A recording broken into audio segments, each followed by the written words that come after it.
안녕하세요, 묘한의사입니다.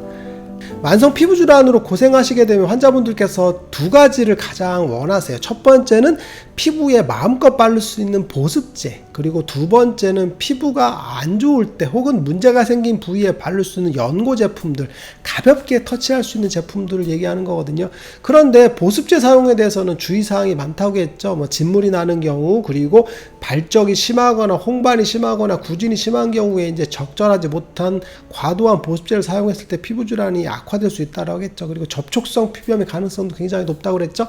그런데 연고 역시도 마찬가지예요. 부적절한 연고를 썼을 때 피부 질환이 오히려 악화될 수도 있거든요. 그리고 적절한 연고를 썼을 때 피부 질환이 오히려 도움이 될 수도 있고요. 그래서 오늘은 적절한 연고 사용에 대해서는 알아볼 텐데, 첫 번째 시간으로 항생 연고에 대해서 한번 알아볼 거예요. 에스로반이나 베아로반, 이런 항생 연고, 유명한 연고들이죠. 아니면 후시딘 같은 것들, 이런 것들이 항생 연고에 속하는데, 항생 연고에 대해서 말씀드리기 전에 우선 왜 항생 연고가 중요한지에 대해서 한번 알아볼 거예요. 만성 피부질환, 즉 습진성 질환이 발생을 하게 되면 피부가 오랫동안 열린 상처가 존재하게 되겠죠. 피부가 습진이 생기면 찢어지거든요. 그래서 진물이 나오거나 혹은 각질이 생기고, 각질 생긴 후에 긁어서 상처가 나고 하는 것들, 즉 피부에 열린 상처가 존재하게 되겠죠. 대표적인 경우가 아토피 피부염을 들 수 있게 되는데, 아토피 피부염이 오래된 경우에는 피부의 면역세포들이 많이 저하되어 있습니다. 그래서 피부가 세균에 대한 혹은 바이러스에 대한 저항성이 굉장히 낮아져 있죠. 그래서 세균 감염이나 바이러스 감염, 진균 감염들이 흔하게 일어나는데, 그 중에 가장 대표적인 게 세균 감염이거든요. 그런데 세균 감염이 왜 자주 일어나냐면, 대표적인 경우는 뭐냐면 스테로이드제를 오래 쓴 경우에 발생을 합니다. 스테로이드제를 오래 쓰게 되면 스테로이드제가 혈관 억제를 한다 그랬죠. 그리고 염증 반응 자체를 줄입니다. 그래서 피부 증상 자체를 굉장히 억제를 하게 되죠. 그래서 피부가 좋아진 상태가 되는데, 이게 피부 측면에서는 좋아진 거지만 면역세포 측면에서는 좋지를 않습니다. 무슨 얘기냐면 스테로이드제가 면역 억제제거든요. 면역력을 떨어뜨립니다. 그래서 세균에 대한 대항할 수 있는 세포들이 잘 못 오게 되죠. 그리고 또 하나가 뭐냐면 혈관을 수축시킨다 그랬죠. 피부에 면역세포들이 올 때 혈관을 타고 와야 되는데, 그죠? 길이 막혀버리는 거죠. 그래서 세균이 들어왔을 때도 적절한 대처를 못하게 되죠. 그리고 또 하나는 스테로이드를 바르다 끊다 하게 되면 어떻게 되겠어요? 리바운드 현상이 발생을 하죠. 피부 증상이 심해지게 되겠죠. 그러면 피부 증상 자체가 심해지는 경우가 확 하고 발생을 합니다. 이럴 때 피부에 열린 상처가 존재를 하게 되고, 그리고 리바운드 현상이 심해지면서 삼출액이 존재하게 되겠죠. 그때 장액성 삼출물들이 분비하거든요. 이게 바로 세균들이 좋아하는 에너지원들입니다. 무슨 얘기냐면 혈액 내에 있는 물질들은 우리 몸에 영양물질을 공급하는 건데, 이게 밖으로 나왔을 때는 사실은 세균들도 좋아할 수 있는 꿀과 같은 에너지원이거든요. 근데 이걸 되게 좋아합니다, 세균들이. 그래서 그 사이에 들어가서 집을 짓거든요. 이걸 바로 세균성 가피라고 하는 거거든요. 그래서 피부 질환이 오래된 경우에는 세균 감염이 굉장히 잘 생깁니다. 가장 많이 생기는 경우가 아토피 피부염이죠. 그래서 아토피 피부염 같은 경우는 이제 귓볼이 찢어진다 이럴 때, 이런 부위, 여기는 세균이 되게 잘 산다 그랬죠. 그리고 콧볼 주변이 빨개지거나 콧물이 나오는 경우도 세균 감염의 가능성들이 많죠. 그리고 팔이 접히는 부위에도 찢어지거든요.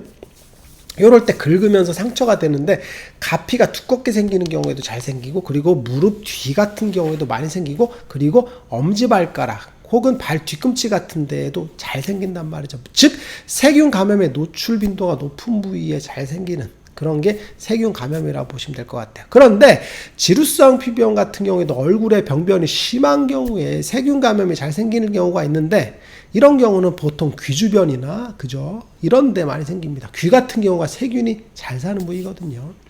그리고 화폐상습진 같은 경우는 사실은 병변만 보면 사실 농가진과 굉장히 헷갈리거든요. 그래서 환자분들이 세균 감염이 된 게 아니냐라는 의심을 받게 되는데, 사실은 화폐상습진 자체는 삼출물이 굉장히 많이 분비되기 때문에 농가진의 증상처럼 보이고, 혹은 수포성 농가진이 터진 현상을 보이게 되는데, 화폐상습진은 사실은 세균 감염의 가능성이 굉장히 낮습니다. 병변 자체의 모양이 세균 감염처럼 보이지 실제로 세균 감염이 잘 되지는 않아요. 그래서 세균 감염이 잘 되는 경우는 사실은 아토피 피부염, 그리고 지루성 피부염, 그리고 얼굴에 모낭염이 생기는 경우가 세균 감염의 흔한 형태라고 보시면 될 것 같아요.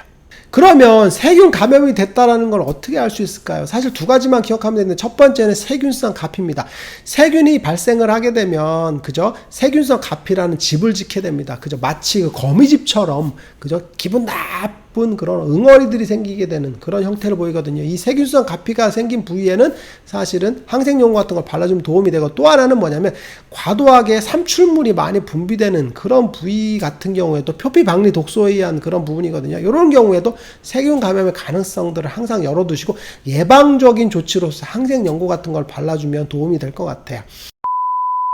그러면 항생연고 중에서 가장 효과가 좋은 게 뭘까요? 사실 광범위하게 쓰이는 건 무피로신이라는 그런 항생 성분이거든요. 이게 상품명이 에스로반, 그리고 똑같은 성분명이 베아로반이거든요. 옛날에 박트로반으로 판매됐었는데 이게 이제 생산 중지되고 에스로반이나 그죠? 베아로반으로 판매되는데, 이게 성분이 뭐냐면 무피로신이거든요. 사실 세균을 잡는 항생연고나 항생제 같은 경우는 사실은 단백질을 타겟으로 하거나 그 효소들을 타겟으로 하거든요. 그런데 무피로신 자체도 뭐냐면 세균이 단백질 합성을 하게 되는 tRNA를 억제하는 그런 작용을 합니다. 효소를 억제하거든요. 그래서 중간에 길을 차단하기 때문에 단백질이 합성을 안 됩니다. 그러면 세포막과 세포벽 형성을 못하게 막는 거죠. 그래서 세균들이 나약해지고 약해지는 상태가 되죠. 그래서 죽게 되는 그런 작용을 하는 거죠.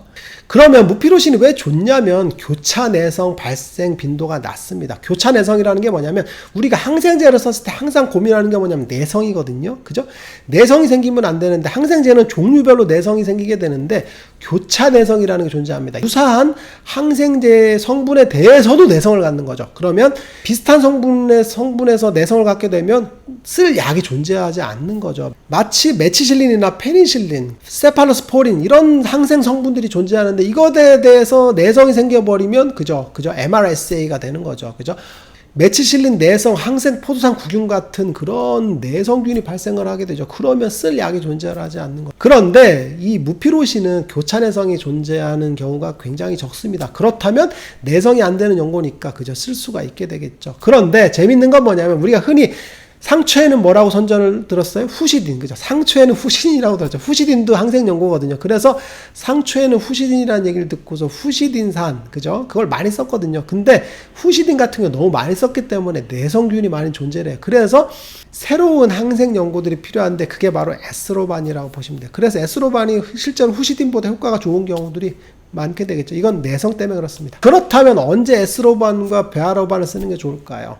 사실 아까 얘기했던 것처럼 세균성 가피가 존재하는 것 같을 때, 느낌이 좀 안 좋아, 이럴 때는 써주는 게 좋습니다. 하루에 두세 번 정도 발라주는 게 좋겠죠. 그래서 접히는 부위에, 이런 부위에 발라주는 게 좋겠죠. 그래서 세균성 가피가 존재하는지, 그리고 찢긴 상처가 존재할 때도 발라주는 게 좋습니다. 아토피가 심해지거나 오래된 경우에는 상처가 쭉 찢어지거든요. 이럴 때는 세균이 들어가기가 쉽습니다. 다이렉트로. 그래서 열린 상처가 존재하는 경우에 세균이 지속적으로 계속 들어올 수 있는데, 왜 들어오냐면 상처가 아물지가 않거든요. 이럴 때 세균들이 반복적으로 들어오게 되면 농가진이 생길 수 있습니다. 그래서 상처가 두꺼워지고 그리고 찢어지고 이런 경우에는 세균 감염의 가능성이 높죠. 이럴 때 발라주는 게 도움이 된다고 보시면 돼요. 그리고 세균 감염이 잘 되는 부위들이 있습니다. 무슨 부위냐면 발이죠. 발가락, 발 뒤꿈치 같이 찢어지기 쉽고, 그리고 양말에 쌓여있는 부위 같은 경우에 좀 애매하다, 찢어진 것 같다, 이럴 때는 에스로반이나 베아로반 같은 걸 예방적으로 발라주는 것도 굉장히 도움이 됩니다.